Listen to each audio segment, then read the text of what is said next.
Hey, what is going on, y'all? We just came off Chan Sung Jung, the Korean zombie, picking up a pretty decisive, unanimous decision win over Dan Ige, and I think it's always fun to play a little bit of UFC Matchmaker. After all, with talk of them potentially booking Israel Adesanya versus Darren Till earlier for the title, sometimes the matchmaking isn't the greatest. I think UFC does a relatively good job more often than not, but let's play fantasy matchmaker.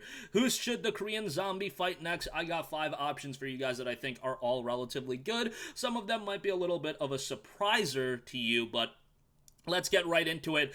Number 5, I would say, would be Almighty Arnold Allen. Now, this is still a relatively unknown name, but guess what? Arnold Allen is like 8-0 in the UFC. He just picked up a unanimous decision win over Sadiq Yusuf, and he is the number 7 ranked contender. And if you're 8-0 in the UFC, man, we're reaching some Leon Edwards status of you picking up win after win and just, not resonating with the audience. I think Allen definitely has the talent, but he needs a big profile, a high profile fight, and a fight with Zombie would be exactly that. Now, I don't know how eager Zombie is to fight down against somebody like Arnold Allen, considering he just fought down against Dan Ige. But for Allen, that's definitely a fight that he should be chomping at the bit for, and I think it would be a pretty great banger there. Number 4, again, somebody that Zombie would be fighting down, but I think Edson Barbosa actually makes quite a bit of sense. Now, bear in mind, Edson Barbosa also fought Dan Ige, but while he came up short in a split decision loss, a lot of people thought Edson Barbosa won that fight. So with that being said,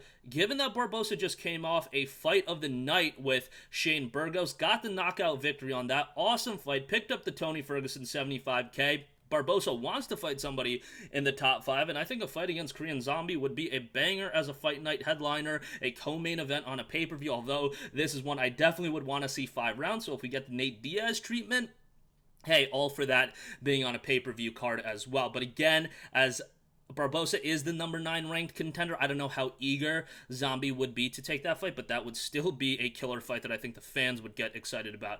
Alright, next up we have Calvin Kattar, who picked up a loss against Max Holloway recently. And that was a brutal loss, and I definitely want Kattar to take some time off after that fight, but it's been like roughly 5 months since that fight happened, so hopefully Kattar is doing pretty well now, and I think Kattar wants to get back right in there, and a fight against Barbosa, or rather a fight against Zombie, would be something that I think makes quite a bit of sense, because if you do Kattar versus Zombie, then the winner of that fight would be realistically 1 fight away from a title shot, and I think both these guys want to get back right into the mix. Now, I don't know if you want to, have Kattar fight up right after a dominant loss to Max Holloway, but still would be a fun fight, and a fight that I've been seeing a lot of people want to see Zombie have, so that's an option. Alright, next up, obviously, Yair Rodriguez. This is a no-brainer. I mean, they had the fight of the year, arguably, in 2018, and just absolutely pandemonium in that fight, ending in the 5th round at 4:59. I believe Rodriguez landed an elbow from hell, and Zombie just fell, and it's unfortunate because a lot of people, I think most people would agree that Zombie was winning that fight, and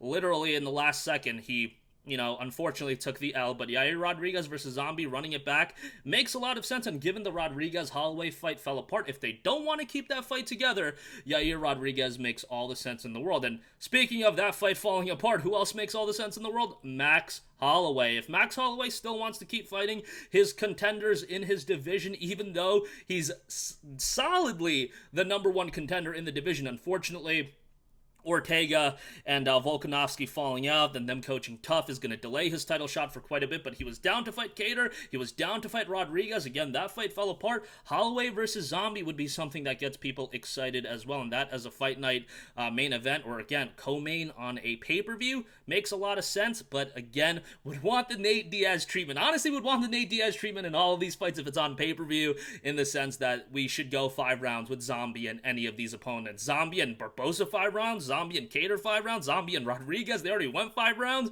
and yeah, it makes all the sense in the world. And even Zombie and Arnold Allen, I think that's a sleeper, but Zombie definitely would like to fight somebody at the Holloway level, avenging a loss at the Yair Rodriguez level. Again, 2 guys that are ranked above him. Those 2 fights, I think, make the most sense from Zombie's perspective, and the fights he's going to be angling for are Rodriguez and Holloway, but an Edson Barbosa fight, Kattar fight, or Arnold Allen could be fights that the UFC tries to make themselves. But that's going to wrap up this one. Let me know your thoughts in the comments section down below. Thanks for watching, and I'll catch you guys in the next one. Peace out.